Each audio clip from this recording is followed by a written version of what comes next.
بسم اللہ الرحمن الرحیم۔ دل و جان قربان آقا صلی اللہ علیہ وسلم پر۔ حالیہ اسرائیل ایران جنگ کے میں جو ایک صورتحال سامنے آئی ہے وہ فضائیہ کا کردار ہے۔ اس سے پہلے انڈیا اور پاکستان کے درمیان جنگ ہوئی، اور تھوڑا سا مزید پیچھے چلے جائیں تو رشیا اور یوکرین کے درمیان ایک جنگ چل رہی ہے۔ ان تینوں جنگوں کا اگر ہم انالیسس کریں، تجزیہ کریں، تو ایک بڑی عجیب قسم کا موازنہ ہمارے سامنے آتا ہے کہ تینوں جنگوں میں زمینی افواج کا کردار وہ منیمائز رہا، کم سے کم رہا، اور فضائیہ کا کردار اس میں بڑا پرومیننٹ اور نمایاں طور پر سامنے آیا۔ جن ممالک کی فضائیہ مضبوط، جنہوں نے اپنی فضائیہ کو مضبوط کیا، انہوں نے بھرپور رسپانس دیا۔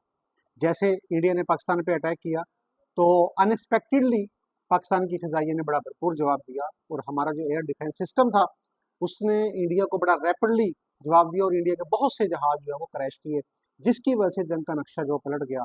دشمن جو بڑی بری نیت کے ساتھ آیا تھا تو اس کے وہ سارے منصوبے جو وہ خاک میں مل گئے۔ اسی طرح یوکرین میں ہوا، رشیا کو ایکسپیکٹڈ تھا کہ وہ شاید چند دنوں میں یوکرین کو فتح کر لے گا، لیکن وہاں بھی فضائیہ کا بڑا مؤثر کردار رہا، ان کا جو ڈیفنس سسٹم تھا انتہائی مضبوط رہا۔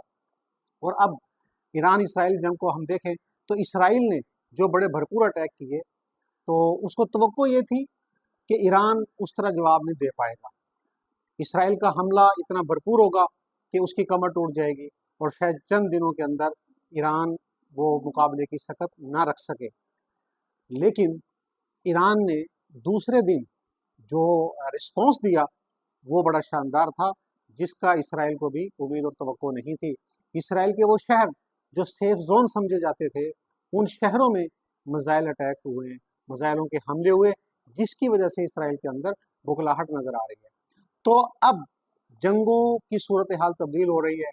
جو اس وقت صورتحال ہے اس میں یہی نظر آ رہا ہے کہ جو ممالک اپنے آپ کو فضائی طور پر مضبوط کریں گے، جن کا فضائی نظام مضبوط ہوگا، جن کی فضائیہ اسٹرانگ ہوگی، وہی ملک دشمن کا مقابلہ کر سکیں گے، اور انہی کا جو ڈیفنس سسٹم ہے وہ اسٹرانگ اور مضبوط ہوگا۔ تو یہ جنگیں اس بات کی علامت ہیں کہ اپنی فضائی طاقت کو جو وہ مضبوط کیا جائے، اس کو زیادہ سے زیادہ اسٹرانگ کیا جائے۔